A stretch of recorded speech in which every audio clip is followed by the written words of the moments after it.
and welcome to our YouTube channel. My name's Sarah and I run the Wonky Cat Sanctuary UK. We specialise in cats with disabilities and complex needs, and we currently have 7 cats that are in nappies, or diapers if you're in America, but I will call them nappies because we are in the UK. So this is my first video, and my aim is to spread awareness for special needs cats and to help people understand why we do this, how it works, what sort of life we offer these cats, and should you find yourself in a situation where your cat needs extra help. Often older cats can become incontinent. This will give you the opportunity to see if this is something that you can cope with, and my aim is to help you do that in the easiest and the best way for you and your kitty. So, nappies, nappy options. This can be really overwhelming. When I started this journey, I was quite horrified at putting a nappy on a cat. I had a little disabled chap and I put up with him peeing all over my house for 3 years before I finally found a group of people who had cats in nappies, and I thought, I'm just going to give this a go. I got the nappies on him. Within a few days he was used to them and stopped moaning and never looked back. It was the best thing I ever did. And now we take on cats that are incontinent and leaky or have toilet problems, and putting nappies on them, it really is not the great big deal that everybody thinks it is. But everything is, things are different for different cats. They have different needs. So this is some of the ways that I've done it. So you can purchase these nappies for cats. Now, these are great. They are the best ones for cats because a lot of the doggy ones have an enormous tail hole on them, and the pee and the poo just goes out the tail hole. These are brilliant. So you basically poke your finger through or stretch this little foamy circle here to fit your cat, and you pop the nappy on, and this does up at the back on the top of the cat's back. These are fab, but, and there's always a but, they aren't that absorbent and they are very expensive. So it works out really costly to do this. So if it's a temporary thing, perfect, go for it, use them. If you're not worried about the cost, then use them by all means. So I normally have a few of these in case any of mine have to go to the vets, or I just need a quick and simple easy change. Other options. There are several dog season nappies available to purchase.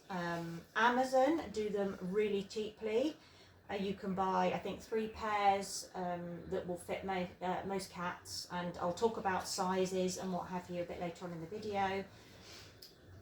Amazon, they're about £10, I think, for three nappies, and they are very good.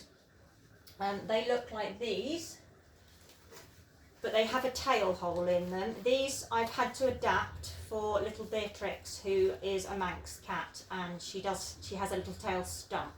So these are the Amazon ones. They come in all different colours and patterns, and they are really good, but they are only meant for dog periods. So an option with those is to stick a proper nappy underneath if you have a really heavy wetter, or what I call an old-fashioned sanitary towel.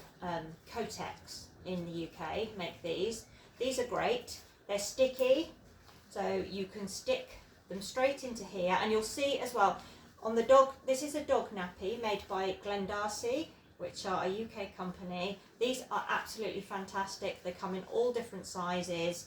They come with their own little pads that you pop in, and if you have a cat that's not very leaky, and I have 2 or 3 of mine who literally just use this system, and this works beautifully for them.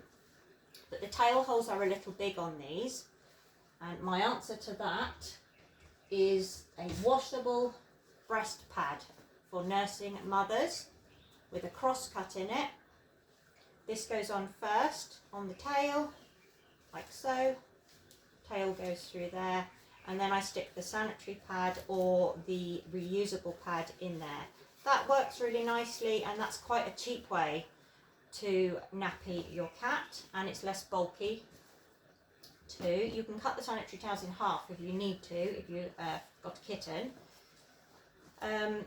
This is my favourite choice. So these are normal Amazon, cheap as chips, baby nappies. And any baby nappies are absolutely fine. They're super thin, they're super absorbent, and obviously there's only one problem with them, and that's that they don't have a tail hole in. But you pay so much more for ones that do. So this is how we put the tail hole in, and I've tried all sorts of ways to do this, and I feel that this is by far the best. So with the nappy folded in half, I take about an inch or so up there, and I pinch that, and hopefully you can see this, and then I cut quite a big triangle out of there, so we have a tail hole. Now, this is where you have to tape the tail hole, because the insides of the nappy pour out. It's like a jelly material. It fills up with water, does a wonderful job, but it is slightly irritating and it leaks out all over the place, and you have that instead all over your house, and it's not very comfortable for Kitty. So you can wrap tape all the way around this, or this is the way that I have come up with that I find much easier. So I just pop it over like that. So what I'll do is I'll cut triangles in a great big pile of nappies, and then this is paper tape, micropore, plaster tape, anything like that is absolutely fine. And it doesn't have to be beautifully pretty here, so just stick one bit on one side, one bit on the other.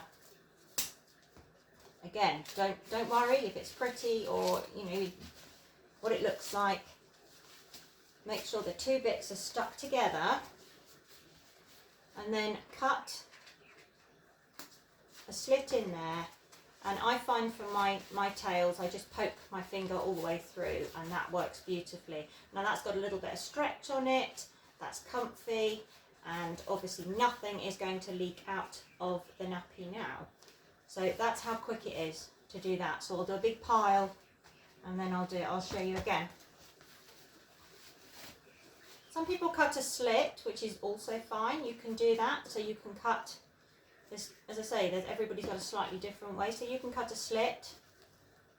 I find that way works better than the dog nappies, which they always cut that way, because obviously everything just pours out of there. So you can cut a slit, and then if you want to, you can get your tape. And this is a little more fiddly, but I did used to do it like this before I came up with the other way. You can stick one bit like that and fold it through and stick it on the other side. And then another bit. So this, obviously this takes quite a bit longer, but some people prefer to do it this way. And then stick down like that. And then you've got your slit, which is quite good if you've got a kitten or a cat that has got diarrhea or runny poo. If I'm in that situation, I will do the slit, because the more snug you've got that round the tail, the better. So I'll just show you one more of my triangle holes. So again, there's the centre of the nappy, about an inch up. You don't have to be really precise. Fold it either way, doesn't matter. Cut a triangle. And then I find it a bit easier if I put it over my knee like this. A couple of squares of tape. And as I said, you can use plaster tape, paper tape, micropore tape, bandage tape. It's called quite a few different things. And this is quite nice because it doesn't stick to the cat's fur. And then you can cut your triangle back out a bit smaller, or you can cut a crisscross in there, and again there's your tail hole. So that's nice and comfy for Kitty, and that holds everything in the nappy. So this is how we do it. So my next video will be about how to fit these on your cat and how to get them on your cat. And they do get used to wearing nappies, and mine are very amenable. This is our nappy area, and my next videos will show you how we do that. But hopefully that's given you some information on how exactly you can make nappies for your cat. Thank you. Please like and subscribe, and we will have many more videos caring for special needs kiddies, featuring lots of our kiddies who will be standing in as helpful models as we go. Thank you.